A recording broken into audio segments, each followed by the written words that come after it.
good afternoon. It was a bright, warm and sunny day. It is Wednesday the 31st of August and I have a stack of parcels to unbox and a nice hot cup of tea. I'm going to continue delving into this package I've already opened. Okay, the next thing I'm going to dig out is that. So let's pull this out.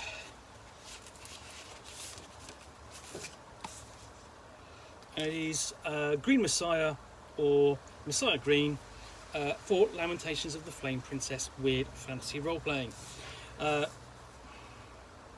He's a very naughty boy, or it's not easy being green. Years ago, in the quiet Sussex hamlet of Town Littleworth, something from the black extra cosmic gulfs of space fell from the sky. Something that a childless couple took in and raised as their son. In this one act of kindness, they may have doomed the world.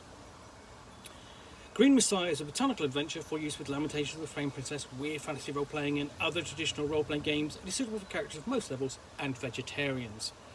Within, you will find an invasive alien species of shape-changing root vegetables, malicious trees, an extensive menu of delicious and potentially fatal fruits and vegetables from another world. The adventure is best placed in played in a shaded area, watered no more than once a week, and kept indoors in a couple of months. Okay, the Messiah Green, before his verdant apotheosis, wrote, "Forgive us, fish lovers, more than meets the eye, and midwinter." So here we go. This is by Kelvin Green, and we open up, and we've got a nice little map of Town Littleworth, including placing it in context. And what this does is place it, the adventure firmly in the early modern period, which is the default period for Lamentations of the Flame Princess Weird Fantasy role-playing game, of the early 17th century, sort of in the period in the run, sort of like during the English Civil War,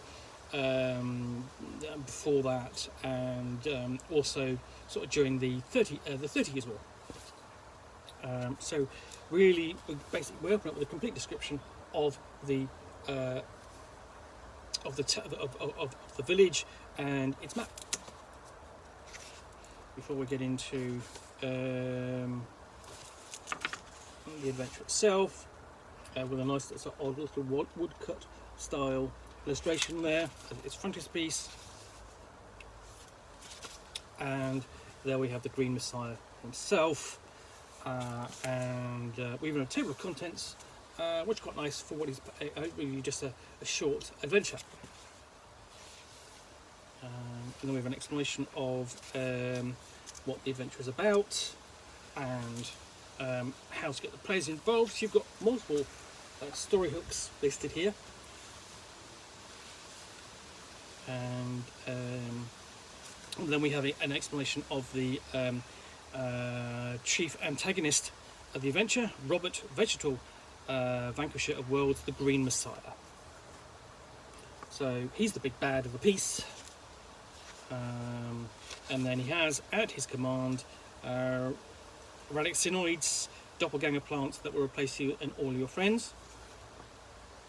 So you have that sort of like fear of the other, of course, of being replaced, and the people who devoted it, seekers of love, what a bunch of utter colts.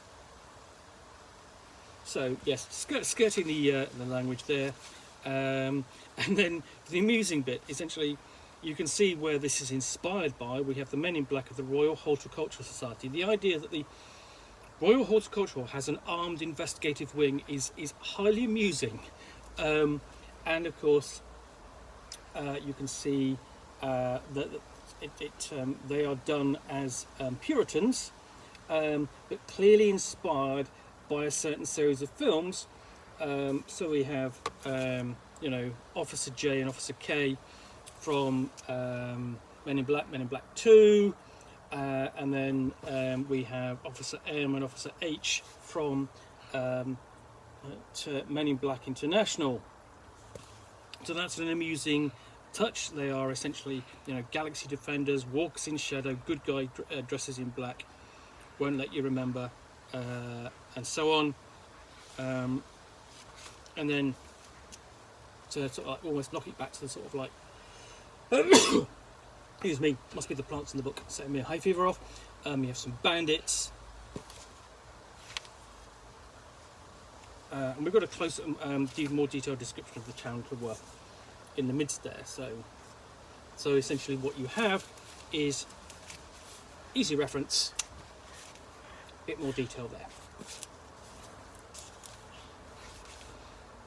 And then we have the inhabitants of the town, Littleworth, including the Clark farm, where you have Jenny Clark and Joseph Clark. So when you've got the name Clark, it's a Superman reference. So what you have is a super being, land to earth, farmers adopt him, and in this instance he doesn't grow up to be the protector of the planet. He grows up to be a threat, and it's almost like a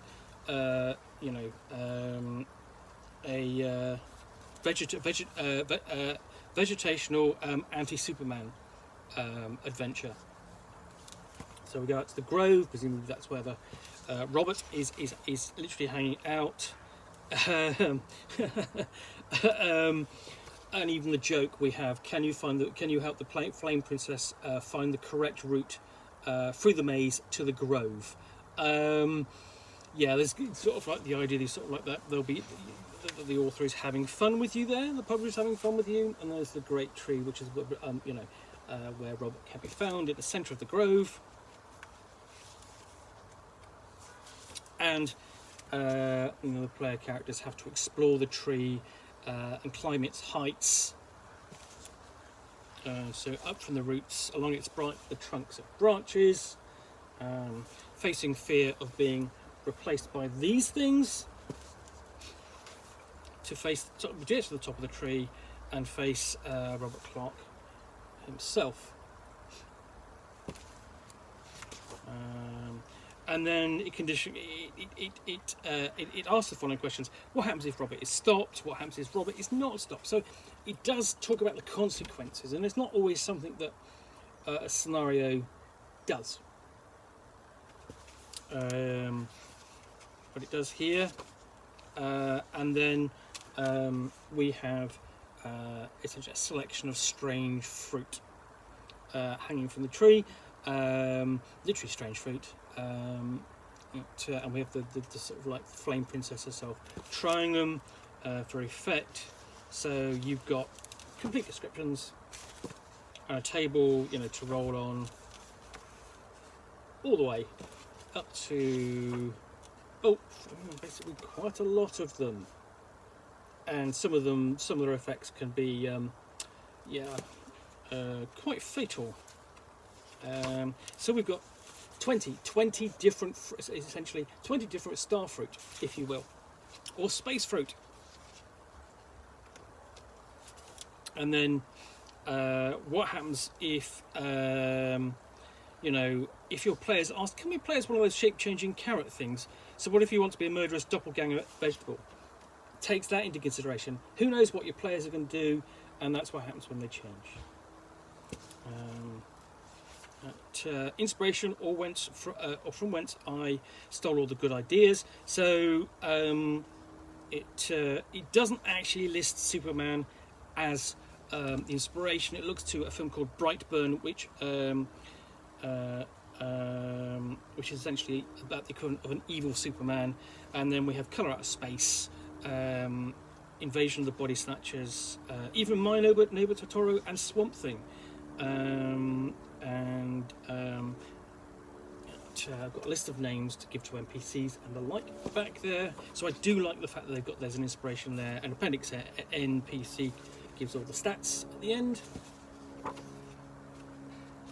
And then, of course, there's another map at the back. So, yes, that is Green Messiah, written by Messiah Green, or Kelvin Green, essentially a vegetable-themed anti-Superman tale, published by Lamentations of the Flame Princess for its Lamentations of the Flame Princess Weird Fantasy role-playing game. But easily, and I will stress this, easily adaptable to the retro clone of your choice. Anyway, I hope you have enjoyed this unboxing in the Nook. If you have, then please do click on the like button down below. And if you've got any comments or feedback, I do appreciate you taking the time to post those.